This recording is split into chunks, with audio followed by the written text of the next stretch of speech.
বন্ধুসকল নমস্কাৰ আশা কৰো আপোনালোক সকলো কুশলে আছে এই মুহূৰ্তত আজি আপোনালোক কৰ্মচাৰীসকলৰ 8th পে ৰিভাইজৰ সৈতে জড়িত এটা গুৰুত্বপূৰ্ণ ইনফৰমেশন দেখাবলৈ যত্ন কৰিছো আৰু দেখাবলৈ লৈছো চাওক এবাৰ কৰ্মচাৰীসকলৰ 8th পে ৰিভাইজৰ হৈ মাত মাতিলে লোকসভাৰ সাংসদে অকল মাত মতাই নহয় তেওঁ নিজা পেডত প্ৰধানমন্ত্ৰীলৈ 8th পে ৰিভাইজৰ হৈ চিঠিও লিখিলে গতিকে আজিৰ এই ভিডিঅটোৰ জৰিয়তে তেওঁ লিখা চিঠিখন সম্পূৰ্ণকৈ আপোনালোকক দেখাবলৈ যত্ন কৰিম আৰু স্ক্ৰিনত দেখাবলৈ লৈছো চাওক তেওঁৰ যিখন বিশেষ চিঠি আছিল প্ৰধানমন্ত্ৰীলৈ লিখা 8th পে ৰিভাইজৰ ওপৰত তে বন্ধুসকল চাওক ইয়াতে লিখিছে তেওঁ বিষয় 8वें वेतन आयोग के गठन के संबंध में ते निश्चय कोई गम पाइसे जे 8th पे रिवाइजर कारणे जिखन कमिटी হয় সেই কমিটিখন গঠন কৰাৰ সম্বন্ধত তেওঁ এই বিশেষ চিঠিখন লিখিছিলে প্ৰধানমন্ত্ৰীলৈ আৰু তেওঁৰ চিঠিখন এনেকৈ লিখিছে দেখাবলৈ যত্ন কৰিছো চাওক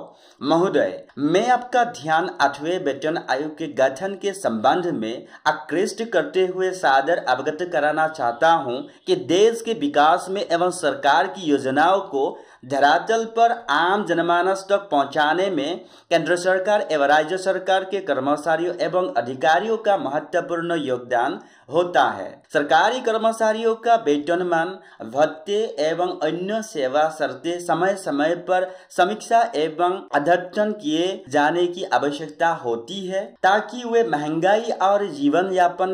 की बढ़ती लागत का सामना कर सके 7वें वेतन आयोग के सिफारिशों लागू हुए काफी वक्त हो चुका है और इस दौरान जीवन यापन की लागत में उल्लेखनीय वृद्धि हुई है ते बंधुসকল নিশ্চয়কৈ গম পাইছে যে তেওঁ যিখন চিঠি লিখিছে সেই চিঠিখনত উল্লেখ কৰিছে যে ইতিমধ্যে সপ্তম দৰমহা যেটো ৰিভাইজ হৈছিল সেই ৰিভাইজটো হৈ যোৱা বহু সময় হৈছে আৰু বৰ্তমান যেটো মূল্য বৃদ্ধি হৈ আছে কৰ্মচাৰীসকলে সেই মূল্য বৃদ্ধিৰ সৈতে যুঁজিবলৈ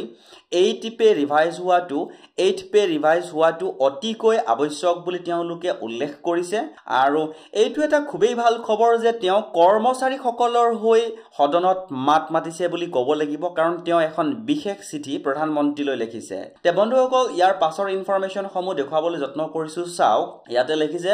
अस्तु माननीय प्रधानमंत्री महोदय से अनुरोध है कि 8वें वेतन आयोग के गठन की प्रक्रिया शीघ्र शुरू करने की हेतु आवश्यक कार्यवाही करने की कृपा करें मुझे विश्वास है कि आप इस महत्वपूर्ण मुद्दे पर अवश्य विचार करेंगे ते निश्चयকৈ গম পাইছে যে তেওঁ মাননীয় প্ৰধানমন্ত্ৰীক অনুৰোধ কৰিছে যে 8th পে ৰিভাইজৰ কাৰণে যিখন আয়োগ হ'ব লাগে সেই আয়োগখন অতি সোনকালে গঠন কৰক কাৰণ ইতিমধ্যে কৰ্মচাৰীসকলে মূল্য বৃদ্ধিৰ হৈতে যুঁজি আছে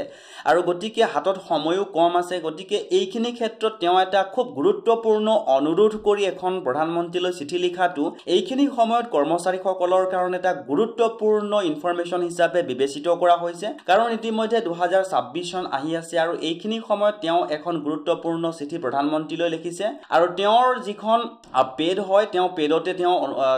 এই ইনফৰমেশনটো লিখিছিল আৰু সেই সাংসদজনৰ নামটো উল্লেখ কৰিবলৈ যত্ন কৰিছো আনন্দ ভদৰিয়া বুলি যিজন সাংসদ আছিল সেইজন সাংসদে এই বিশেষ চিঠিখন প্ৰধানমন্ত্ৰীলৈ লিখিছিল আৰু তেওঁ ডেটটো উল্লেখ কৰিবলৈ যত্ন কৰিছো চাও 7/8/2024 তাৰিখে কৰ্মচাৰীৰ হৈ এই বিশেষ চিঠিখন